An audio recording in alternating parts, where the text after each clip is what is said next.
വട്ടിയൂർക്കാവ് മണ്ഡലത്തിൽ പ്രചാരണം ആരംഭിച്ച് ബി.ജെ.പി. നേതാവ് ആർ ശ്രീലേഖ. ശ്രീലേഖ തന്നെ ചുവരെഴുത്ത് നടത്തി. ബി.ജെ.പി. നേതാക്കൾക്കൊപ്പമെത്തിയാണ് ചുവരെഴുത്ത് നടത്തിയത്.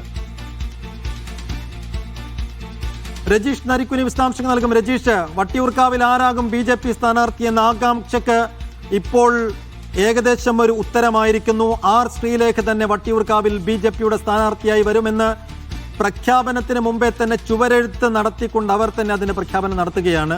അപ്പോൾ ഏറെക്കുറെ ഇക്കാര്യത്തിൽ ഒരു ധാരണയായി എന്ന് നമുക്ക് കരുതാമല്ലേ?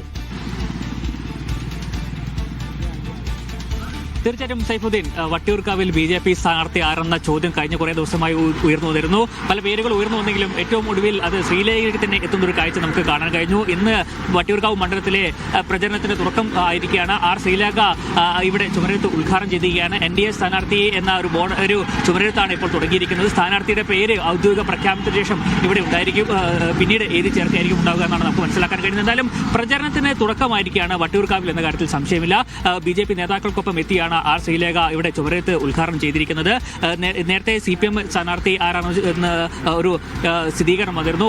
VK പ്രശാന്ത് തന്നെയായിരിക്കും CPM സ്ഥാനാർത്ഥി. ആർ ശ്രീലേഖ BJP സ്ഥാനാർത്ഥിയാവും. ഒപ്പം തന്നെ കോൺഗ്രസിന്റെ സ്ഥാനാർത്ഥി ആരായിരിക്കും എന്ന സസ്പെൻസ് ഇപ്പോഴും തുടരുകയാണ്. വി മുരളീധരന്റെ പേരാണ് ഏറ്റവും കൂടുതൽ ഉയർന്നു നിൽക്കുന്നത്. അങ്ങനെയാണെങ്കിൽ ഒരു ശക്തമായ ത്രികോണ മത്സരം ഇത്തവണ വട്ടിയൂർക്കാവ് ഉണ്ടാകും എന്ന കാര്യത്തിൽ സംശയമില്ല. കാരണം ഓരോ തവണയും BJP മണ്ഡലത്തിൽ വോട്ട് ഉയർത്തിക്കൊണ്ടിരിക്കുകയാണ്. സിറ്റിംഗ് MLA ആണ് VK പ്രശാന്ത്. VK പ്രശാന്തിൽ നിന്നും എത്ര വോട്ട് BJPക്ക് നേടിയെടുക്കാൻ കഴിയുമെന്ന ചോദ്യമൊക്കെ ഇതുമായി ബന്ധപ്പെട്ട് ഉയർന്നു വരുന്നുണ്ട്. SIR-ൽ പട്ടിക പുറത്തു വന്നപ്പോൾ അവിടെ ഉണ്ടായിരുന്ന വോട്ടിൽ വലിയ ശതമാനത്തിൽ കുറവ് വരികയും ചെയ്തിട്ടുണ്ട്. ഇതൊക്കെ ഏതൊക്കെ തരത്തിൽ ഈ തിരഞ്ഞെടുപ്പിനെ ബാധിക്കുമെന്ന് ഏറ്റവും കൂടുതൽ ആകാംക്ഷയോടെ കാത്തിരിക്കുകയാണ്.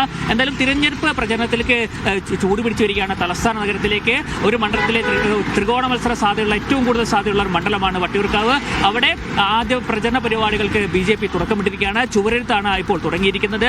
ഇനി ഔദ്യോഗിക പ്രഖ്യാപനത്തിലേക്ക് കടക്കുന്നതോടുകൂടി മറ്റ് പ്രചരണ പരിപാടികളിലേക്കും BJP ഉടൻ എത്തിച്ചേരും. സൈഫുദ്ദീൻ, യെസ്, അങ്ങനെയെങ്കിൽ ത്രികോണ പോരാട്ടത്തിനാണ് വട്ടിയൂർക്കാവിൽ കളമൊരുങ്ങുന്നത്. നേരത്തെ തന്നെ UDF-ന്റെ സ്ഥാനാർത്ഥിയായി K മുരളീധരൻ വരും എന്ന ഒരു ഏകദേശ ധാരണ അവിടെ ഉള്ളതാണ്. VK പ്രശാന്ത് സിറ്റിംഗ് MLA തന്നെ LDF-ന് വേണ്ടി കളത്തിലിറങ്ങും. ഇപ്പോൾ NDA-യുടെ സ്ഥാനാർത്ഥിയായി ആർ ശ്രീലേഖ കൂടി എത്തുന്നതോടുകൂടി കേരളത്തിലെ മൊത്തം 140 സീറ്റുകളിലെ തന്നെ ഏറ്റവും കനത്ത പോരാട്ടം നടക്കുന്ന ശ്രദ്ധേയ മണ്ഡലമായി വട്ടിയൂർക്കാവ് മാറുകയാണ്.